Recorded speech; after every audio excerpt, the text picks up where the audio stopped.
네, 예수님의 탄생 또 예수님의 오심을 기뻐하면서 우리 성가대가 오랜 세월 동안 준비하셨습니다.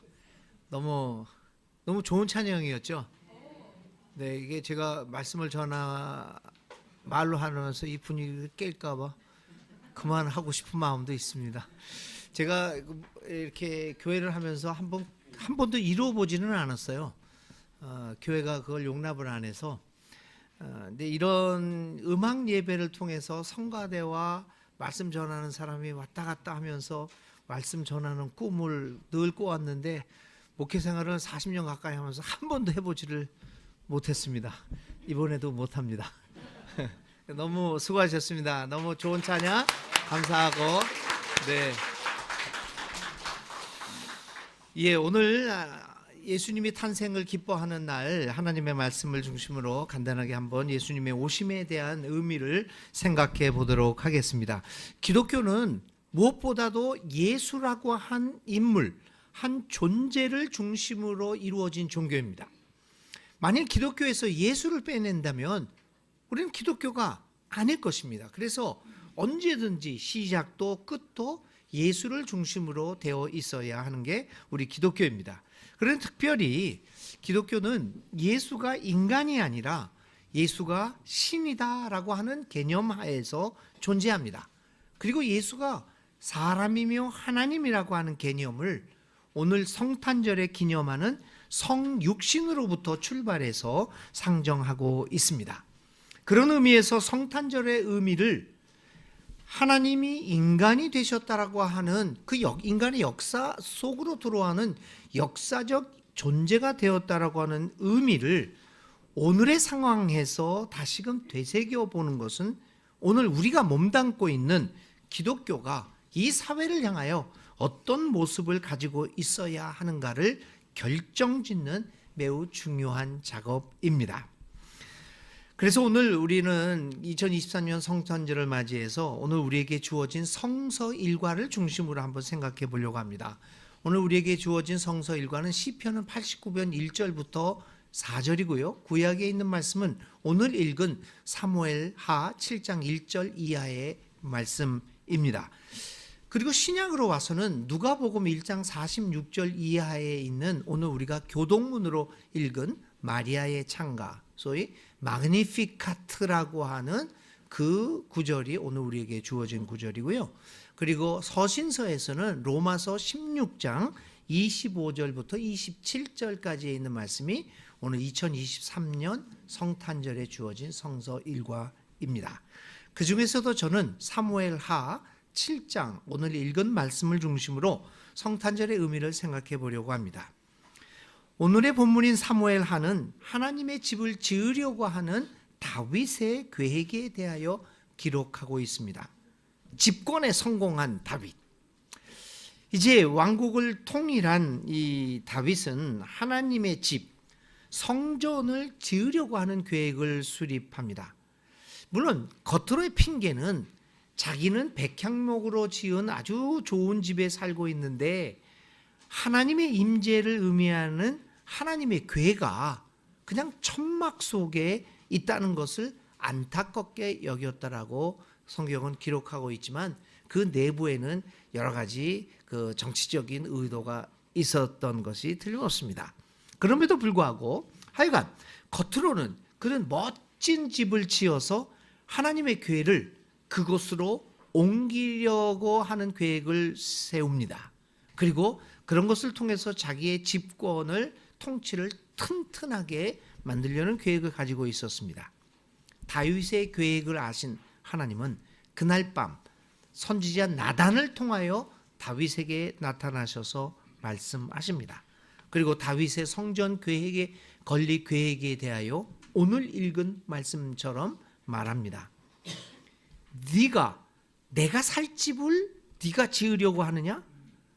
야, 나는 이스라엘 자손을 이집트에서 해방시켜 데리고 온 날부터 오늘에 이르기까지 어떤 집에서도 살지 않고 오직 천막, 너희들이 사는 집에서 살면서 너희들이 이리저리 옮겨 지날 때 나도 너희들을 따라서 이리저리 옮겨 다니면서 지냈다. 그런데 네가 나를 이곳에 집을 세워 있게 하려고 하느냐? 나는 어느 지파에게라도 나에게 백향목 집을 지어주지 않은 것을 두고 불평한 적이 없다. 이렇게 말씀하십니다. 하나님의 말씀의 의미는 명확합니다. 하나님이 사시고 싶은 곳은 화려한 성전이 아니라 백성들이 살고 있는 삶의 역사의 현장 한가운데라고 하는 것입니다. 그러니까 항상 종교의 역사에서는 그런 것이 있죠. 항상 그 신의 존재를 철학화시켜서 한 곳에 묶어두려는, 개념화시키고 철학화시키고 이념화시켜서 한 곳에 묶어두려는 시도와, 또 그 종교가 그렇지 않다, 이 역사적 현장을 중요시 여기면서 역사로 내려와서 역사 속에서 활동하는 신의 모습을 상정하려고 하는 이런 두 움직임이 늘 있어 왔던 것이 사실입니다. 어쩌면 사무엘 하에 있는 말씀도 그런 개념들이 충돌하고 있는 것 같은 느낌도 우리에게 줍니다. 그런데 하나님의 말씀은 분명하지요.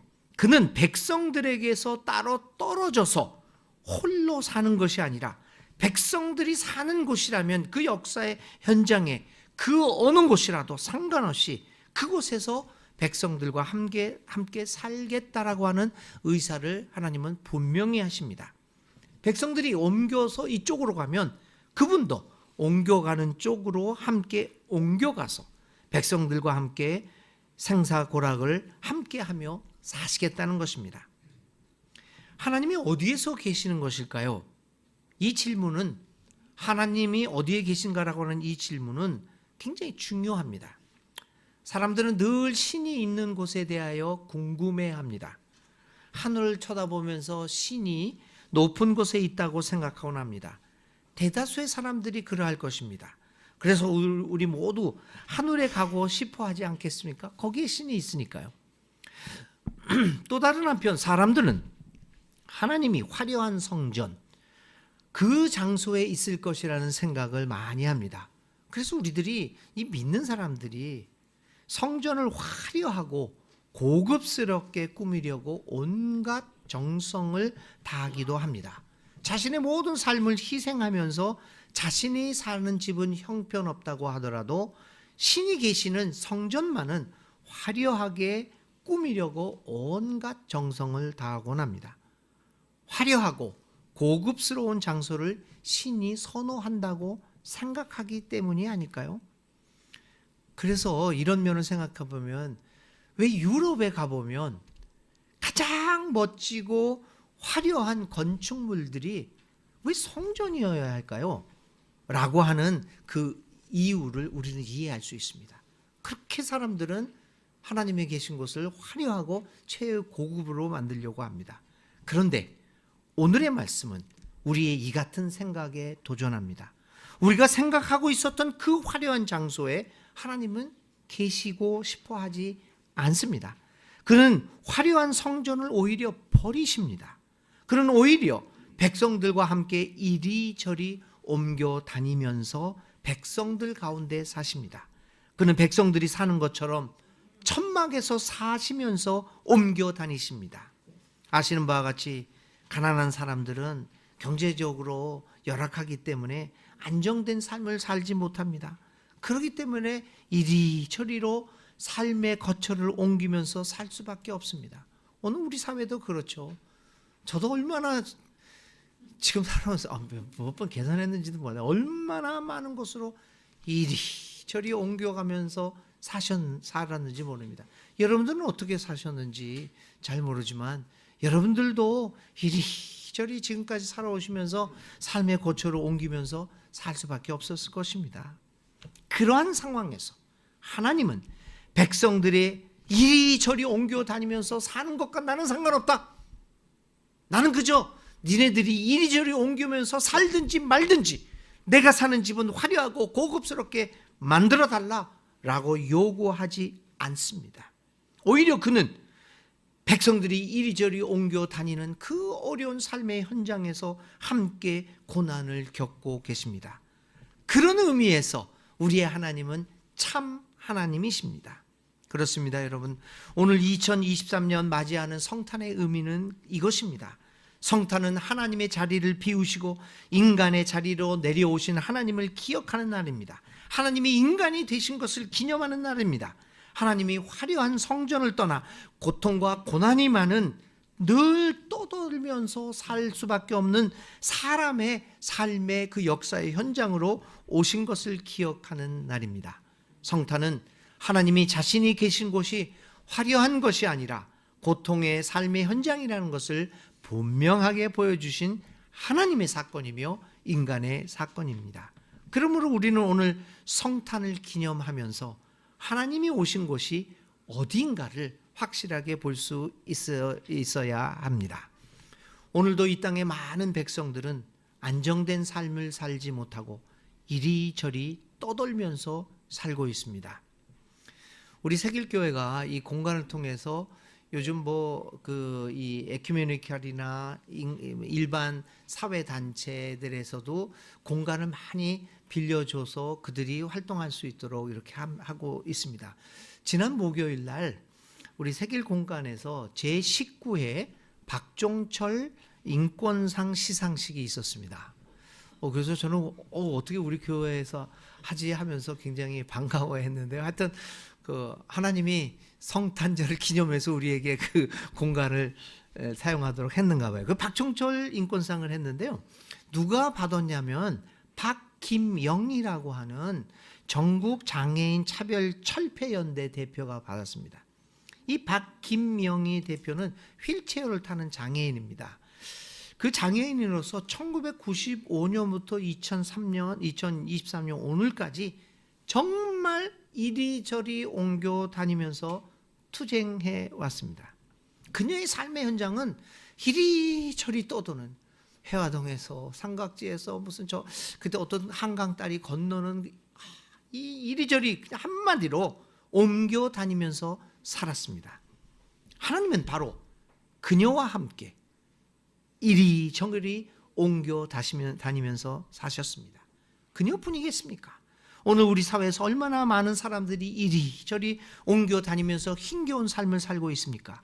이제 9주기를 넘어 10주기를 맞이하는 세월호 참사 유가족들, 12구 이태원 참사 유가족들, 비정규직 노동자들, 해고 노동자, 장애인, 성소수자, 도시빈민, 노숙자, 이주 노동자, 난민, 가난한 사람, 이리저리 차별과 혐오 속에서 고통받으며 안정된 삶을 살지 못하는 사람들이 수두룩합니다. 세계에는 또 우크라이나 전쟁을 통해서 발생하는 수많은 사람들, 저 팔레스타인 지역에서 특별히 가자 지역에서 고통당하는 어린 아이들, 얼마나 많은 사람들이 이리저리 떠돌면서 살아가고 있습니까? 그뿐 아닙니다. 오늘 우리 교회 식구들 가운데서도 금년에 사랑하는 가족을 불시에 잃어버리고 고통 속에서 어찌할 바를 모르고 여기에 마음 둘 수도 저기에 마음 둘 수도 이리저리 떠돌며 지금도 고통당하는 식구들이 있습니다. 갑작스럽게 찾아온 병으로 인해 어려움을 겪고 있는 우리 교우들도 있지 않습니까? 억울한 일을 당하고서도 말도 못하고 가슴 아래를 하는 우리 교우들, 어쩌면 사업의 실패, 경제적 어려움, 앞으로 어떻게 살아갈지를 모르고 또 자녀 문제 등으로 마음 아파하면서 이리저리 혼동의 시간을 보내는 우리 식구들도 있을 것입니다.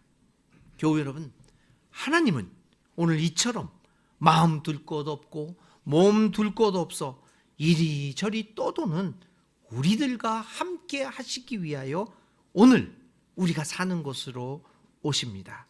오시는 하나님, 우리의 삶의 현장 한복판으로 오시는 하나님, 이것이 진정한 성탄의 의미일 것입니다. 교우 여러분, 이번 성탄은 우리 삶의 한복판으로 오시는 하나님을 맞아들이고 발견하는, 그래서 진정한 의미의 기쁨, 기쁘다 구주 오셨네 라는 찬송을 부를 수 있는 성탄이 되시기를 간절히 바랍니다. 우리 사회에서 이리저리 떠돌며 사는 가장 연약한 사람들을 기억하는 성탄이 되고 그들을 기억하고 기도하는 성탄이 될 때 오늘 이 성탄은 정말 우리에게 진정한 기쁨을 주는 성탄, 예수님의 오심이 되겠습니다. 성탄의 기쁨이 사랑하는 교우들에게 한껏 임하기를 주님의 이름으로 간절히 기원드립니다. 네, 우리 친문 가운데 주님의 오심의 의미를 생각하도록 하겠습니다.